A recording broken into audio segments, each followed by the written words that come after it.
ये सारी बातें वीरभद्र सिंह जी जब बोलते थे उनके लिए जचती भी थी, क्योंकि वो सीनियर नेता थे।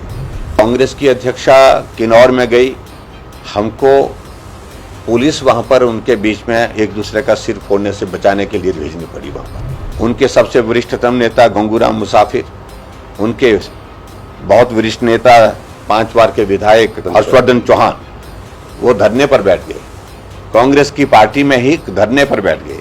तो इससे अंदाजा लग सकता है कि क्या कांग्रेस पार्टी में चल रहा है। दिख रहा है कि हिमाचल में भी कांग्रेस पार्टी के दिन बहुत ज्यादा नहीं। पूरे देश के बाद अब प्रदेश में भी कांग्रेस के दिन लद गए हैं और प्रदेश में कांग्रेस पार्टी का कोई भविष्य नहीं दिख रहा है। ये बात सीएम जयराम ठाकुर ने बुधवार को मंडी जिला के सुंदरनगर में आयोजित प्रेस वार्ता को संबोधित करते हुए कही। सीएम जयराम ठाकुर ने प्रदेश कांग्रेस अध्यक्ष प्रतिभा सिंह और विक्रमादित्य सिंह पर तीखा जुबानी हमला बोलते हुए कहा कि विक्रमादित्य सिंह का राजनीतिक दौर अभी शुरू ही हुआ है और संभल कर बोलना उनके लिए अच्छा है। वरिष्ठ नेता होने पर वीरभद्र जब इस प्रकार के बयान देते थे तो उनके मुंह पर ऐसी बातें शोभा देती थी, लेकिन विक्रमादित्य सिंह अपने आप को उस स्तर पर समझने की गलती कर रहे हैं। प्रदेश कांग्रेस अध्यक्ष प्रतिभा सिंह किन्नौर दौरे के दौरान कार्यक्रम में कार्यकर्ताओं सिर फूटने तक की नौबत आने पर पुलिस भेजनी पड़ी थी। इसके उपरांत सिरमौर जिला के उनके कार्यक्रम के कांग्रेस पार्टी के वरिष्ठ नेता गंगूराम मुसाफिर तथा 5 बार के विधायक हर्षवर्धन चौहान धरने पर बैठ गए।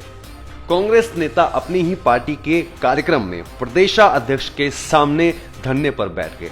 इससे कांग्रेस पार्टी की खराब दशा का अंदाजा लगाया जा सकता है। मुझे तो उसके बारे में ज्यादा मैं बोलता नहीं हूं अभी। ये सारी बातें वीरभद्र सिंह जी जब बोलते थे उनके लिए जचती भी थी, क्योंकि वो सीनियर नेता थे। स्वयं अपने आप को उस स्तर पर समझने लगे हैं तो बहुत बड़ी गलती कर रहे हैं। मुझे सिर्फ इतना ही कहना है, अभी क्या दौर शुरू हुआ है और अब संभल कर बोलें तो अच्छा रहेगा।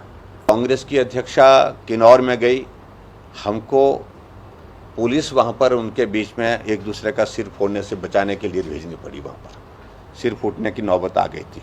कांग्रेस पार्टी की प्रेसिडेंट की प्रेजेंस में, हाजिरी में सिरमौर का जिला हुआ। उनके सबसे वरिष्ठतम नेता गंगूराम मुसाफिर, उनके बहुत वरिष्ठ नेता 5 बार के विधायक हर्षवर्धन चौहान, वो धरने पर बैठ गए, कांग्रेस की पार्टी में ही धरने पर बैठ गए। तो इससे अंदाजा लग सकता है कि क्या कांग्रेस पार्टी में चल रहा है। तो ऐसी परिस्थिति में जहां कांग्रेस पूरे देश भर में जो है वो गायब होती दिखती है, तो ऐसे में मुझे लगता है कि हिमाचल प्रदेश में भी आने वाले समय में कांग्रेस का भविष्य इसी तरह से दिख रहा है कि हिमाचल में भी कांग्रेस पार्टी के दिन बहुत ज्यादा नहीं है। सीएम जयराम ठाकुर ने कहा कि ओल्ड पेंशन स्कीम को लेकर गठित कमेटी द्वारा हर पक्ष को ध्यान में रखकर अध्ययन किया जा रहा है। उन्होंने कहा कि ओपीएस बहाली को लेकर जिन प्रदेशों द्वारा घोषणा की गई है, उन प्रदेशों में भी अभी तक इसे लागू करने की परिस्थिति नहीं बन पा रही है। प्रदेश में वीरभद्र सिंह के नेतृत्व में सरकार द्वारा न्यू पेंशन स्कीम लागू किया गया था, लेकिन राजनीतिक मकसद के चलते कांग्रेस द्वारा वर्तमान में ओपीएस बहाली की बातें की जा रही है। जयराम ठाकुर ने कहा कि ओल्ड पेंशन स्कीम के साथ कर्मचारियों की भावना जुड़ी हुई है और इसको लेकर सरकार रास्ता निकालने की कोशिश कर रही है। क्योंकि ये हम बहुत गंभीरता से इन सारे पक्ष को अध्ययन कर रहे हैं, लेकिन उतने मैं जरूर कहना चाह रहा हूँ इस सारे मामले में भी कि जिन प्रदेशों ने घोषणा भी की है वहां भी अभी तक लागू करने की परिस्थिति नहीं बन पा रही है। सहज नहीं है, क्योंकि स्टेट सेंट्रल गवर्नमेंट के साथ एमओयू में एंटर किया हुआ है और हिमाचल प्रदेश में ओपीएस लागू तब हुई थी जब कांग्रेस की प्रदेश में सरकार थी, वीरभद्र सिंह मुख्यमंत्री थे।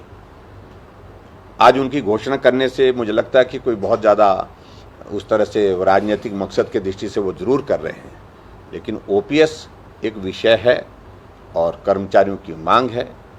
मैं इस बात से सहमत हूँ, उनकी भावनाएं उसके साथ जुड़ी हुई हैं कर्मचारियों की, उन भावनाओं का हम सम्मान करते हैं।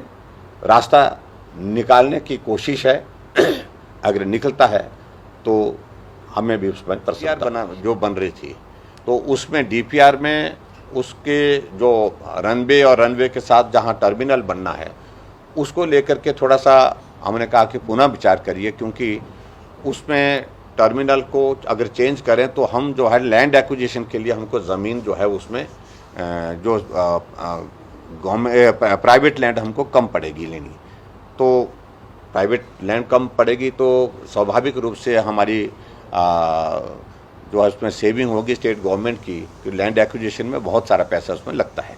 ऐसी परिस्थिति में उसको चेंज करके एक बार देखने के लिए कहा है और बहुत जल्दी मुझे लगता है कि 20 दिन के अंदर अंदर वो सारी प्रक्रिया हो जाएगी। उसके पश्चात हम आगे बढ़ेंगे और एक MOU केंद्र सरकार के साथ हमने इस सिलसिले में कर दिया है और केंद्र सरकार और प्रदेश सरकार इसको लेकर के गंभीरता, और ये देखिए वक्त चीज़ों के लिए लगता है, लेकिन वक्त लगने के साथ साथ में चीज़ों की शुरुआत किसने की है? ज़मीनी स्तर पर।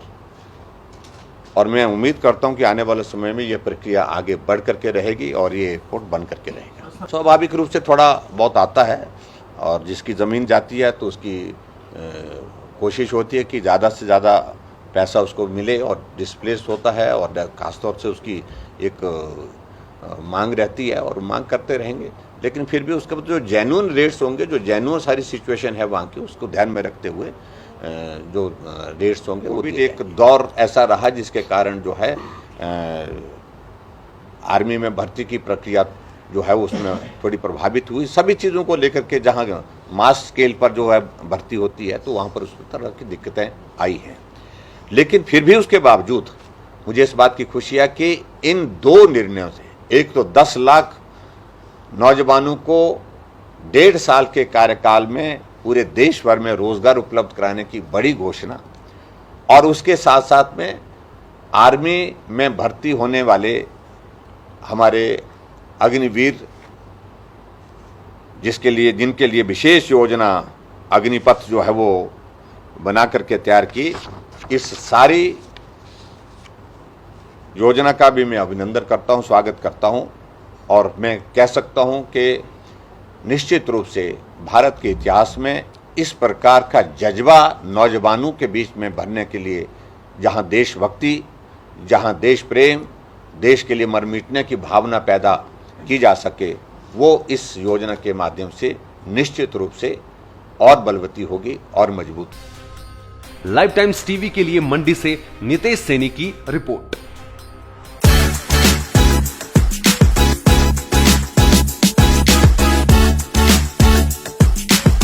लाइव टाइम्स टीवी लेकर आया है फूड वॉक।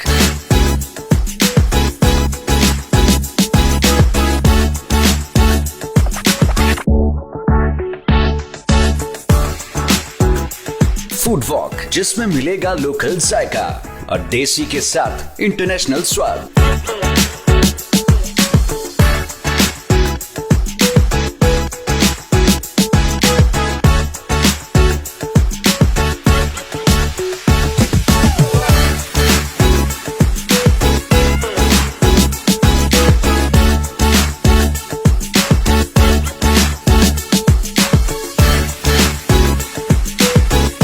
तो देखना ना भूलिए मंगलवार शाम 7 बजे Solan food walk with food expert Arpit Awasthi.